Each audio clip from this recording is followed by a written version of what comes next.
What's going on, my good peoples? It's Friday. My phone is on Do Not Disturb. Y'all know I'm not in the mood, but I am in the mood for some lo mein. I don't have the noodles I usually like to use for this recipe, but hey, we gotta improvise. Let's get started. For the sauce, we have a 1/4 cup of chicken stock, 3 tablespoons of oyster sauce, 1 tablespoon of soy sauce, 1 teaspoon of cornstarch, and 1 teaspoon of sesame seed oil. Now let's get started with this sauce. Grab a bowl, something you can put all these ingredients in. We're gonna pour these 3 tablespoons of oyster sauce into the bowl with the chicken stock. We're gonna come in with the 1 teaspoon of soy sauce, 1 tablespoon, sorry, followed by the 1 teaspoon of cornstarch, and then we're gonna come in behind that with the teaspoon of sesame seed oil. I'm not doing this in a particular order, it really doesn't matter. Whatever tickles your fancy, you can start with whichever one of these ingredients. And then we stir this up until it has a nice consistency, nice smooth consistency. This is all the seasoning, all right? We're not gonna add salt. I know, we're gonna do the chicken, no salt, anything in it. Everything will be seasoned by this mix right here. There's a lot of sodium here. So from here, we can move on to our dry ingredients. We're gonna come in with 3 cloves of garlic, 1 thumb of ginger, about a half of a large carrot, 3 sprigs of green onions, and a little bit less than a 1/4 of a head of cabbage. We only use the cabbage for a little crunch. Here, I just want to show the process of how I get the skin off of the garlic. You just press down with a knife and it kind of splits the skin open a little bit and you just peel it off. It's a simple process, simple technique. Just be careful with the knife. And I usually don't wear gloves when I do these videos purposely because I mean, this channel is kind of about you just kind of cooking for yourself, really. And so when you cook for yourself, do you really need to wear gloves? I mean, just make sure your hands are clean, wash all your vegetables, wash all your poultry, all of these things as you go on, and you should be good. But I mean, if you have company coming over, maybe that's a different story. However, though, that being said, when you're working with garlic, it will stink your hands up. So maybe this is one of those times you want to wear gloves. But here, you see me just cutting down the garlic. I don't really cut it down too small because this whole recipe is getting done on a very high heat. I don't have a wok, so this is just a regular pot that I use. I turn the heat up pretty much as high as it can go. And so I don't cut the garlic down too small because it'll cook too fast, you know? Burnt garlic is not that appetizing, so we're not cutting this down extremely small. It's not down to like a minced size, it's more of a chopped size. Even though I do feel like I went a little too small, but yeah, this is what it should look like when you're done cutting it down. Maybe a little bit bigger than this. With the ginger, I usually do this process standing over the trash can so the skin's not flying all over the place, but I just wanted to show this. If you guys have a peeler, it's the easiest way to get to the finish line, you know, but you can kind of do this with a spoon or a knife. Just scrape the skin off, but I did it with a peeler. It's the easiest way to go. And so with this, we cut this down. Also not too small.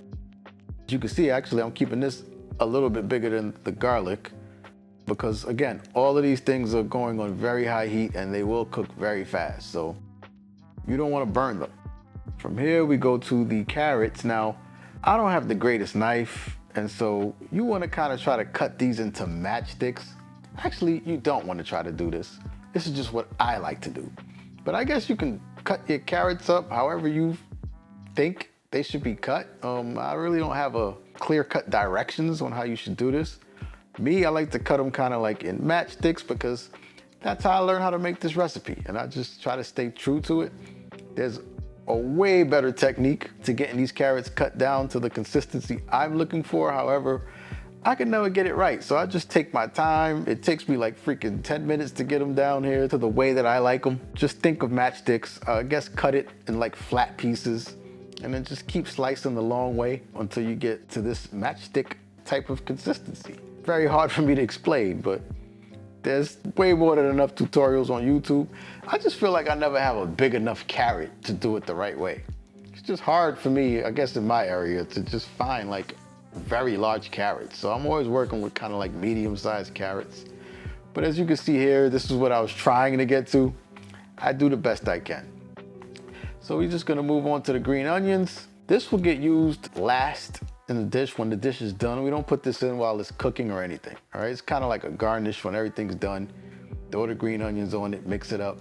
give it that good flavor and good presentation, you know? So we just cut this in even pieces. I try to cut this sometimes on an angle, as you can see, but it doesn't really matter. However you cut them, get them done, you know what I mean?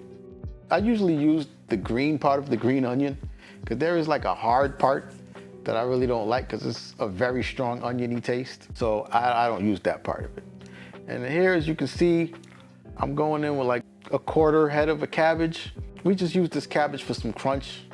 Just gives a little color, a little pop. So let's get started with our meat. Here I'm working with some chicken thigh. We cut this on an angle in very thin slices. You can cut it up however you think you would like it. Maybe you want chunkier slices. I try to cut mine as thin as possible. Again, I'm not working with a great knife, so I do what I can with what I have. But if you hold the knife kind of to like a 45-degree angle and cut down against the grain, you should get nice thin slices on your chicken. And this is all of our ingredients. We done moved all our vegetables to a plate. We got our green onions separate because they go in last. We have our seasoning, which is our sauce, and we have our chicken. Keep your chicken separate from your vegetables. You don't want that stuff touching, especially raw meat in particular. Let's go on with the pasta. I'm using spaghetti, about this much. I don't really know how much to tell you to use. It's about a fistful. I'm not a big guy, but fistful of spaghetti. I usually go with a linguine. I think that works fine, but I had to work with what I had. I was in the mood, and this is what I had in the house. I didn't want to go buy anything. So we throw the pasta into a pot of boiling water. We let it go for about 15 minutes. We don't add salt, we don't add oil. We just let it go in some boiling water. The seasoning is all in that sauce we made earlier, so you don't have to add anything to this pasta, all right? Just stir it around because we're not adding any oil or anything in it, so stir it around so it doesn't stick. I would say do that maybe 3 or 4 times within the 15 minutes, and you should be fine. After 15 minutes, you want to drain out the excess water. You could put this into a strainer or probably keep it in the pot.